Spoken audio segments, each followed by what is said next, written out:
महाकुंभ में पहले दिन टूट गए रिकॉर्ड, विदेशों पर चढ़ा सनातन का ऐसा बुखार, कल्पवास करने पहुंची दुनिया की सबसे अमीर महिला। महाकुंभ में मुस्लिम अघोरी सुरक्षा में तैनात खतरनाक एनएसजी कमांडो, पूरे महाकुंभ और प्रयागराज को दी गई परमाणु कवच सुरक्षा। अमेरिका, ब्रिटेन, रसिया, पाकिस्तान, कोई देश नहीं बचा। दुनिया के इस अरबपति शख्स की पत्नी महाकुंभ में सन्यासी बनकर पहुंची।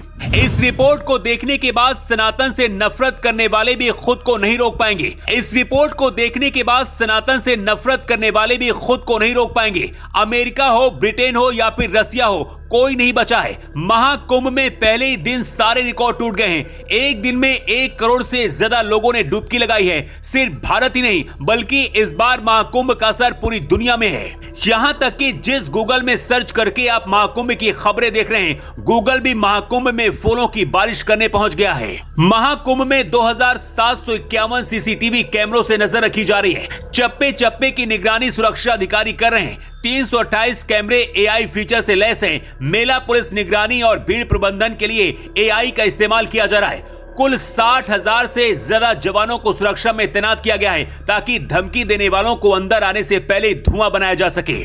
महाकुंभ में पाकिस्तानी धमकी और आतंकियों के खतरों को लेकर खास इंतजाम है। भारत के हर कोने से आरपीएफ के जवानों को बुलाया गया है। आरपीएफ जवानों को आपदा प्रबंधन की विशेष ट्रेनिंग दी गई है। विदेश में बैठे खालिस्तानी आतंकी गुरपतवंत सिंह पन्नू और पाकिस्तान से संभावित खतरे को ध्यान में रखते हुए सुरक्षा के सभी उपाय अपनाए गए हैं। रेलवे कर्मचारियों ने एनडीआरएफ से विशेष प्रशिक्षण लिया है, जिसमें रासायनिक, जैविक, रेडियोधर्मी और परमाणु खतरों से निपटने की तैयारी भी शामिल है। महाकुंभ में आने वाले लोग शहर में अलग अलग दिशाओं पर बने रूट का इस्तेमाल कर रहे हैं। सुरक्षा को लेकर 7 चक्री घेरा भी बनाया गया है। इसी के अंतर्गत शहर के सभी एंट्री पॉइंट्स पर मोर्चे निर्धारित किए गए। सुरक्षा को ध्यान में रखते हुए अन्य संवेदनशील पॉइंटों पर भी मोर्चे तैयार किए गए हैं। डीजीपी प्रशांत कुमार खुद हर घंटे की रिपोर्ट ले रहे हैं और सेना के 200 एनएसजी जवान भी अलर्ट मोड पर खड़े हैं। मुख्यमंत्री योगी आदित्यनाथ के बयान के बाद से और भी ज्यादा सुरक्षा को टाइट कर दिया गया है। खुफिया एजेंसियों ने इस बात की आशंका जताई थी कि आतंकी अघोरी के भेष में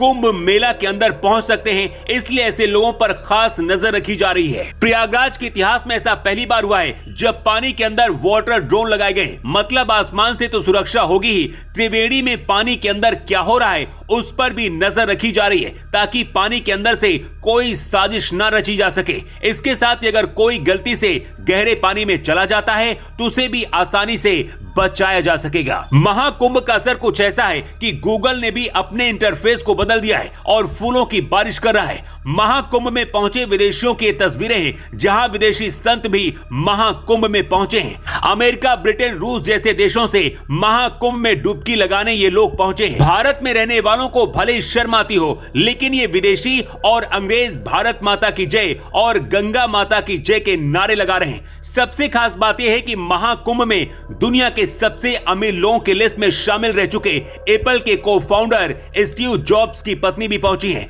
और पूरे 10 दिन तक आध्यात्मिक जीवन बिता रही हैं। एप्पल के को-फाउंडर रह चुके स्टीव जॉब्स को बचपन से ही आध्यात्म में रुचि थी। बाबा नीम करौली को स्टीव जॉब बहुत मानते थे और उन्हें अपना गुरु भी मानते थे। 1970 के दशक में स्टीव जॉब्स बाबा नीम करौली में आए थे। अब महाकुंभ में शामिल होने के लिए 10 दिन के लिए स्टीव जॉब्स की पत्नी लॉरेन पावेल पहुंची है, जो इस बात को बताता है कि भारत के लोग भले ही वेस्टर्न कल्चर को अपनाएं, लेकिन दुनिया भारत के सनातन को अपनाने को तैयार है। महाकुंभ में 144 साल बाद ऐसा योग बन रहा है और इसीलिए पूरी दुनिया के लोग अमृत की खोज में महाकुंभ पहुंच रहे हैं, क्योंकि अगर इस बार महाकुंभ में आप नहीं गए तो अगले 144 साल बाद फिर से ये योग बनेगा और तब आप नहीं होंगे। वैसे महाकुंभ की इन अद्भुत तस्वीरों को देखकर आप क्या कहना चाहेंगे, कमेंट करके जरूर बताएं।